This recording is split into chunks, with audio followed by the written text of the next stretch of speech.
it's not. And we reported earlier that the Justice Department is preparing charges against Edward Snowden. The former CIA employee says he leaked the existence of a massive secret surveillance program.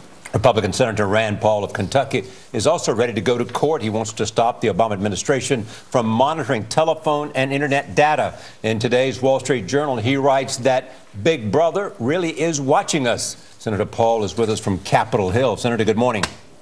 Good morning. Glad to be with you. Pleasure to have you here.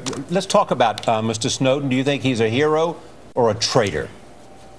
I think it's sort of a side point. I think the real point is that the Bill of Rights are being violated, our privacy is being violated, and really no government should do this, and we need to obey the rules. So we're going to try to hold the president accountable and say, look, we don't want the government following us around every day. But do you agree with what he did, whether there is a title to what he did or not? Do you agree? Did he do the right thing? Do you support him?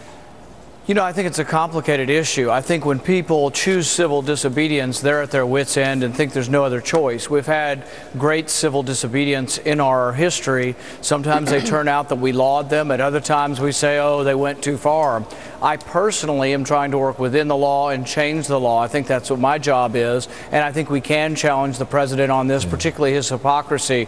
I'm reserving judgment on Mr. Snowden, but I think he felt like this was something so wrong, billions of phone records being looked through. And you have to realize by looking at your phone records, they can actually track your movements all day long. So I've been jokingly saying I'm leaving my phone at home when I go to Republican leadership meetings because the president doesn't need to know where I am all day long.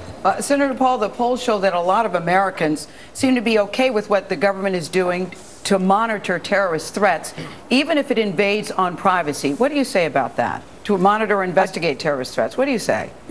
I don't think it's true. And actually, if people knew the extent of what can happen, for example, I purchase most of my daily needs on my Visa card. My whole life is digitalized. You can tell whether I go to a psychiatrist, whether I gamble, whether I read conservative magazines, whether I drink, whether I smoke. Your government has no right to this knowledge unless you're accused of a crime, unless there's probable cause. But, so Senator, I think there's if you no told proof people that the government is monitoring that and using that information. They need a warrant in order to find out where you're shopping and where you're using your credit card. Actually, you're wrong.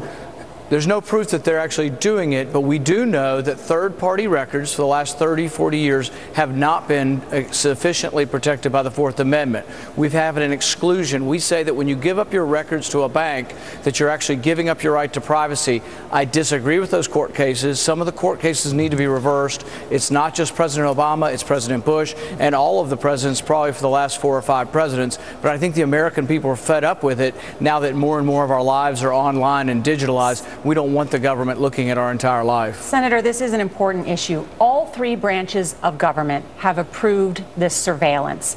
Obviously, it's carried out by the executive branch. Congress approved it. The courts have approved it. The Congress was briefed 22 times on this PRISM surveillance program between October 2011 and December 2012. Did you attend any of those briefings? Most of these are for the Intelligence Committee, so I wouldn't have been invited. But I would say just because Congress approved it doesn't make it right. Congress has about a 10% approval rating, so I think we're often doing things that the public doesn't approve of. But last year we approved of indefinite detention, where an American citizen can be detained without charge or trial for the rest of their life and sent to Guantanamo Bay. I think that's wrong whether the president signed it or not. It's also hypocritical because the president, when he was a senator, was much more in favor of defending civil liberties.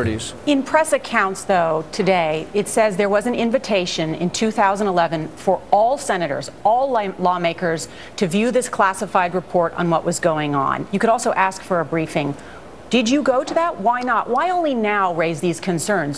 Congress was briefed on this. I've been raising these for over a year. You can look back at a speech I gave in Las Vegas last year. I have attended briefings on this, so I was aware of it. The interesting thing is that I was unable to talk about it. So was Senator Wyden. They put a gag rule on us. They put a gag rule on those who are investigated.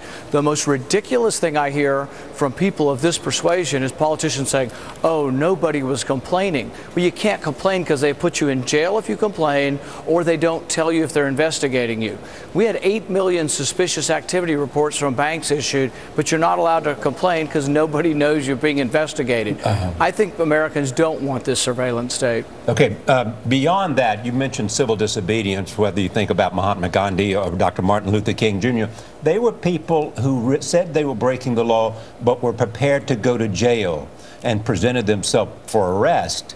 Should Mr. Snowden, in the great tradition of civil disobedience, step forward and present himself to be tried and judged by the judicial system? You know, I can't make that decision for him. He's chosen exile, which is a pretty significant thing to have to leave your family and your country.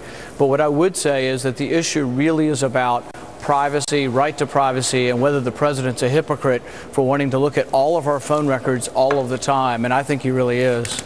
Senator Paul, we thank you. I can't help but notice you seem to have a new look with your hair. Are you trying something different? Just hot out of the shower, that's all. Okay. Thank you, sir, for joining us this morning. We appreciate it. Jeanette Wall.